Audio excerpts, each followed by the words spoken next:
नमस्कार दोस्तों, आज हम सुनेंगे माता लक्ष्मी और नारायण भगवान की कथा। तो चलिए शुरू करते हैं। एक बार विष्णु भगवान की पृथ्वी पर घूमने की इच्छा हुई और वह यात्रा की तैयारी में लग गए। तभी लक्ष्मी माता ने कहा, आप कहाँ जा रहे हैं? तब विष्णु भगवान ने कहा, पृथ्वी पर भ्रमण करने की इच्छा हो रही है, मैं वहाँ जा रहा हूँ। तब माता ने कहा कि क्या मैं भी आपके साथ चल सकती हूँ? विष्णु भगवान ने थोड़ा सोचा और फिर कहा, हाँ चल सकती हो, पर एक शर्त पर कि तुम उत्तर दिशा में नहीं देखोगी। माता लक्ष्मी तैयार हो गईं। तभी माता लक्ष्मी सहित विष्णु भगवान पृथ्वी पर पहुंच गए। तभी सूर्य देव का आवागमन हुआ।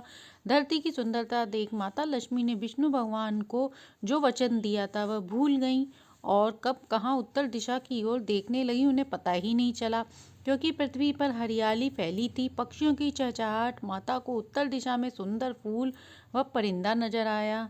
वह एक फूल को खेत से तोड़ ली। माता लक्ष्मी से रहा न गया और उन्होंने सुंदर फूल को खेत से तोड़ लिया। यह देख विष्णु भगवान की आंखों में आंसू आ गए और उन्होंने माता से कहा कि हे देवी, बिना किसी से पूछे तुम कुछ भी नहीं लेना चाहिए और इसके साथ तुम्हें अपना वचन भी याद रखना था कि तुम्हें उत्तर दिशा में नहीं देखना था। तब माता ने अपनी भूल का एहसास हुआ और उन्होंने भगवान से माफ़ी मांगी। कहा, हे प्रभु, मुझे क्षमा कर दीजिए, मैं इस पृथ्वी की सुंदर हरियाली देखकर भूल गई थी कि मुझे उत्तर दिशा में नहीं जाना था। तब प्रभु बोले, तुमने भूल की है, इसलिए सजा भी तुम्हें मिलेगी। जिस माली के खेत से तुमने ये फूल तोड़े हैं, तुम्हें उसके यहाँ 3 साल तक माली के घर रहना होगा। बिना किसी से पूछे उसका सामान नहीं लेना चाहिए।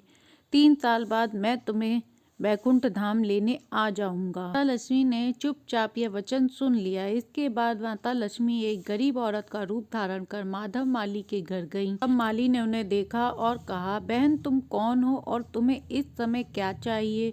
माता लक्ष्मी ने कहा, मैं गरीब औरत हूँ, मेरे पास खाने को कुछ नहीं है, मैं आपके घर का सारा काम कर दूंगी, बस आप मुझे अपने यहाँ एक कोने में जगह दे दें ताकि मैं इज्जत से अपनी जिंदगी जीवन यापन कर सकूं। माधव अच्छा आदमी था, उसे दया आ गई। उसने कहा, मैं बहुत गरीब हूँ, मेरे घर का खर्च बहुत मुश्किल से चलता है, मेरे 3 की जगह 4 बेटियां होती तो भी मुझे उनका गुजारा करना पड़ता। जैसा रूखा सूखा हम खाते हैं वैसा ही तुम भी खा सकती हो, तो बेटी अंदर आ जाओ।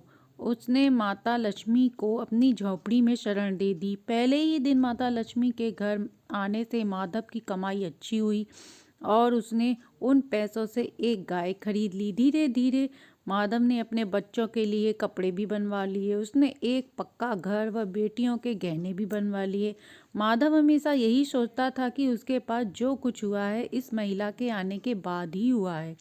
यह बेटी के रूप में आई है, इसने मेरी किस्मत ही बदल दी। एक दिन जब वह काम से आया तो गहनों से सजी इस महिला को ध्यान से देखकर उसने पहचान लिया कि यह तो मेरी मुंह बोली बेटी है। वह पहचान गया कि यह तो साक्षात लक्ष्मी जी हैं। तभी उसका पूरा परिवार वहां आ गया और बोला, माता हमें माफ कर दो, हमने आपको पहचाना नहीं, आपको गरीब की तरह अपने यहाँ रखा, आपका स्वागत नहीं किया। माता लक्ष्मी मुस्कुराई और बोली, माधव मैं तुमसे बेहद प्रसन्न हूँ, तुमने मुझे एक बेटी की तरह रखा, तुमने मुझे किसी चीज़ की कभी कमी नहीं होने दी।